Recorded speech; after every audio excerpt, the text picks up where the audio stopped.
धनंजय मुंडे गेल्या 8 दिवसांपासून नेमके आहेत तरी कुठे? महाराष्ट्राचे माजी सामाजिक न्याय मंत्री आणि राष्ट्रवादी काँग्रेसचे प्रमुख नेते धनंजय मुंडे सध्या कोणत्याही राजकीय व्यासपीठावर दिसत नाहीत। गेल्या काही दिवसांपासून त्यांनी सार्वजनिक कार्यक्रमांपासून दूर राहण्याचा मार्ग पत्करला असून नेमके ते सध्या आहेत तरी कुठे याबाबत अनेक चर्चा सुरू होत्या।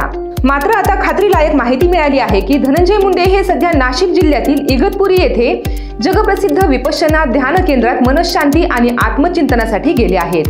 गेले 8 दिवस ते तिथे आहेत आणि 10 दिवसांचा संपूर्ण कोर्स त्यांनी स्वीकारलेला आहे। ध्यान साधना, मौन आणि अंतर्मुखतेच्या या प्रक्रियेमध्ये सहभागी होण्यासाठी मुंडे यांनी आपला मोबाईल, कोणत्याही प्रकारचा बाह्य संपर्क आणि राजकीय संवाद पूर्णपणे बंद केलेला आहे। त्यांनी विपश्यनेच्या शिस्तीचे पालन करत कोणत्याही माध्यमांशी किंवा आपल्या कार्यकर्त्यांशी संपर्क न ठेवण्याचा निर्णय घेतला आहे।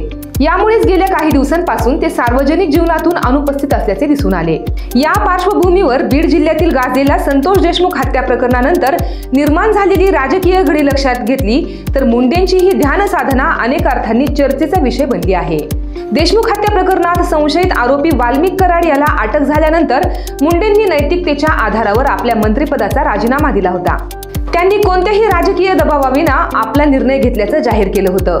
मात्र या घटनेनंतर त्यांच्या भोवती वाद अधिक तीव्र झाला। त्यांच्या अनेक नवे जुने आरोप पुन्हा चर्चेत आले आणि विरोधकांनीही त्यांच्यावर टीकेची झोड उठवली। मुंडेंच्या मंत्रिपदाचा राजीनाम्यानंतर त्यांच्या जागी ज्येष्ठ नेते छगन भुजबळ यांच्या मंत्रिमंडळात समावेश करण्यात आला। हा बदल जाहीर झाल्यानंतरच मुंडे ध्यान साधनेसाठी गेले असल्याची चर्चा राजकीय वर्तुळात रंगत आहे।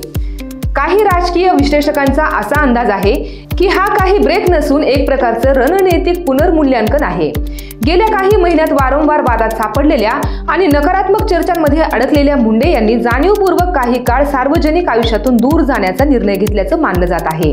मुंडे यांच्या कार्यपद्धतीसाठी त्यांचं थेट आणि स्पष्ट वक्तेपणाचं ओळखलं जातं। त्यांची राजकीय वाटचाल ही कायम वादात राहिली आहे, मग तो शरद पवारांशी मतभेदाचा मुद्दा असो की वैयक्तिक आयुष्यातील काही प्रसंग। मात्र प्रत्येक वेळी त्यांनी परिस्थितीचा सामना करून स्वतःची भूमिका स्पष्ट करण्याचा प्रयत्न केला आहे। मात्र यावेळी त्यांनी कोणतीही प्रतिक्रिया न देण्याऐवजी मौन स्वीकारणं हेच अनेकांना वेगळं वाटत आहे। ध्यान साधना संपल्यानंतर ते सार्वजनिकरित्या काय बोलतात, पक्षाच्या आणि जनतेच्या समोर कोणती भूमिका मांडतात याकडे संपूर्ण राज्याचं लक्ष लागलेलं आहे। अशाच महत्त्वपूर्ण बातम्या पाहण्यासाठी पाहत रहा लोकाशा टीव्ही न्यूज चॅनल आणि आमच्या चॅनलला लाईक, सबस्क्राईब आणि शेअर करायला विसरू नका।